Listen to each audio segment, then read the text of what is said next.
uma cristã, eu escolhi esperar. Tá. Fui cria do Jaime Camp, né? Você ouviu falar de Jaime Camp? Já ouvi falar. Fui cria de Jaime Camp, então cresci, né? Tive uma adolescência bem certinha. Regradinha regrada, ali. e Igreja assim, presbiteriana mesmo? Meu pai era pastor Olha aí. da Igreja Presbiteriana Conservadora.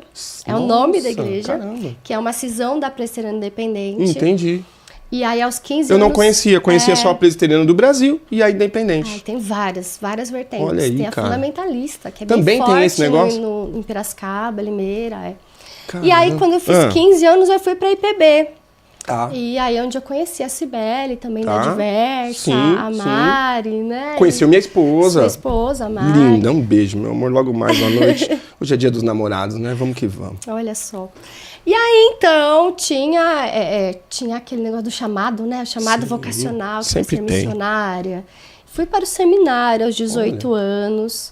E aí, não dei conta, me mandaram lá para Goiânia, voltei e terminei o curso. Mas terminou, reiniciei o curso de teologia no Mackenzie, né? Ah, Então, sempre, né? A reconhecimento cúpula ali, né? Do presbiteriano. reconhecimento do MEC, também fui bolsista, né? Legal. Minha mãe era funcionária lá. E ali, então, imagina, eu tinha essa pegada bem de submissão da mulher, bem escolher esperar. Nesse meio do processo, eu me casei. Certo. E ali eu tive o primeiro contato com a teologia feminista. Tá. Então, o meu conhecimento do feminismo e do mundo queer, do mundo LGBTQIAPN+, foi através da teologia. Certo. E ali eu comecei a pesquisa de gênero. E... Já com 18 anos? Não, aí eu já tinha meus 21, 22 Você estava casada anos. já? Já estava casada. Tá. E aí tive minhas questões, né, gente? Porque eu tinha escolhido esperar. E aí, de repente, eu casei. Falei, e agora? Certo. Agora pode? E a gente seguiu a risca, tá? O negócio de não poder. Mas seu casamento era bem, era de boa. Não, fica à vontade, meu Deus. Então, eu tive muitas questões sexuais. Eu tive muito problema com essa repressão sexual. E é interessante que não era uma cobrança nem da igreja, nem tanto dos meus pais. Dos meus pais um pouquinho, mas era uma coisa muito internalizada minha, Entendi. né? Então, eu tive... Era um troço seu. Era grandes questões, assim. E aí eu me lembro que eu fui conversar. Eu já fazia terapia na época. Ufa, foi o que me ajudou muito. Foi até a minha psicóloga falar assim, tá, como é que você vira a chavinha, né? Não podia até agora e agora pode? E eu lembro que eu conversei com lideranças da igreja e me lembro de ouvir mulheres casadas falando, é assim mesmo, Pri, depois de anos de casada, agora que eu tô sentindo prazer. E eu, oi? Entendi. Assim mesmo? Mas me prometeram, né, um casamento abençoado, tal, enfim. Foi aí que começou o meu interesse por sexualidade, tá? Então, por isso que eu tô esticando tanto, tô tentando resumir aqui.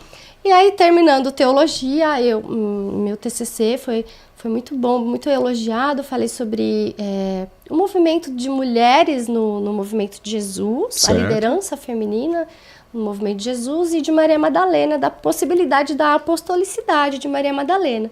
Tá. Foi publicado, né? É um livro que eu tenho publicado. E aí esse livro é seu? É, meu livro. Que legal. Muito legal, assim, eu tinha uma perspectiva bem cristã quando eu escrevi, né? Certo.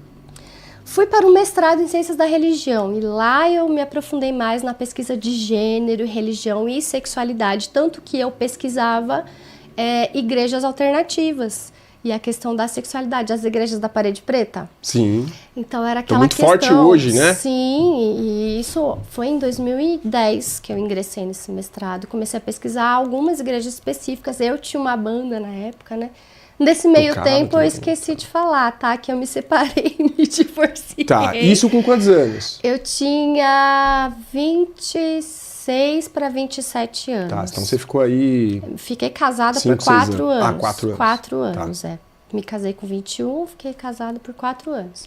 Não teve filhos, né? Não, você tem um filhinho agora, recentemente. Aí...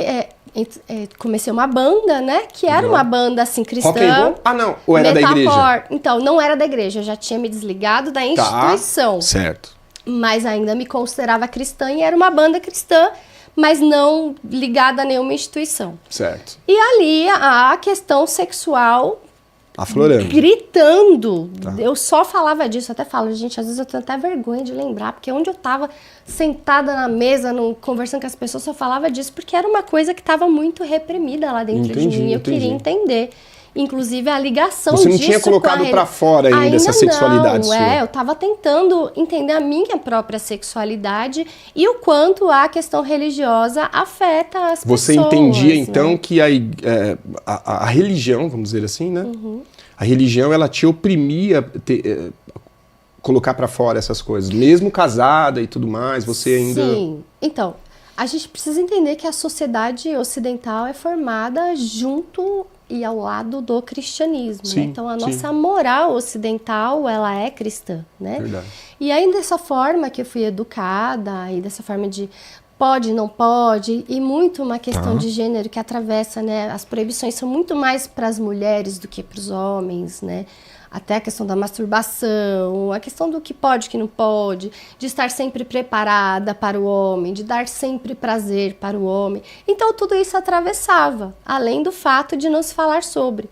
E por incrível que pareça, eu tive uma educação que se falava muito de sexo. A minha mãe me dava muitos livros sobre o tema.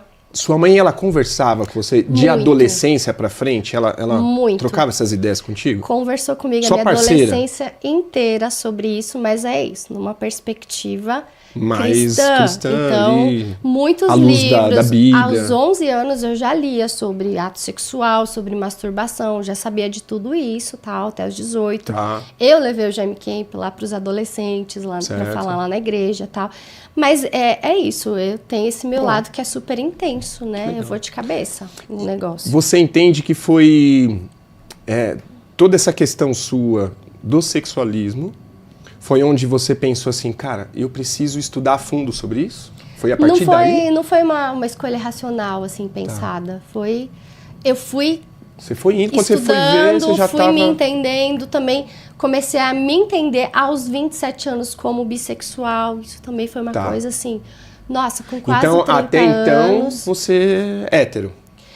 Eu achava que eu era hétero. 26. Obviamente que depois a gente Você dava espaço para pensar em outra coisa? Então, a gente... Nas lembranças aqui, desde a infância, eu já via momentos que eu pensava em meninas, em mulheres. É isso, a nossa sociedade é heteronormativa, né? Entendi. Então, as pessoas bissexuais têm mais dificuldade, principalmente as mulheres. Tá, os homens também, as pessoas bissexuais, pansexuais têm mais dificuldade porque a gente é criado para gostar do sexo oposto. A gente é criado para dar prazer para o sexo oposto, para sentir atração pelo sexo oposto. E quando você sente tudo isso pelo sexo oposto, sente atração, se apaixona, mas também pelo mesmo sexo, pelo mesmo gênero, a sociedade não ajuda, né? Então há uma confusão aí, né? E inclusive, aproveitar o momento, né? De levantar minha bandeira bissexual. Olha aí, você vai me explicar depois, porque eu fico confuso, porque a impressão que eu tenho, desculpa a ignorância, eu vou falar algumas groselhas às vezes de vez em quando, porque realmente é uma área que eu não conheço. Nunca tive muito interesse também, sendo muito sincero. Mas é uma cor toda hora que aparece, ou uma letrinha toda hora que aparece. Mas aí depois você me ajuda com isso. Vamos entender esse trem aí. Em algum momento a gente entra nesses caras aí. A gente chega lá. Ou talvez a gente deixe para um outro, né? Falar só disso, porque eu vou te falar, meu. Chibocando, nós vamos pro episódio 1000 logo. Então hoje aqui é o 30º. Mas aproveitando, né, da bissexualidade que as pessoas brincam, né? Ah, é meio hétero, meio gay, meio hétero, meio lésbica. Não tem nada de meio, não. É completo. Tá, então quando você acha que o cara é e acabou. Ele já nasceu assim. E outro erro muito comum é falar que bissexual sente atração por ambos, feminino e masculino. E não, é por mais de um gênero. Porque não existe apenas o masculino e o feminino. Existe mais diversidade de gênero. Certo.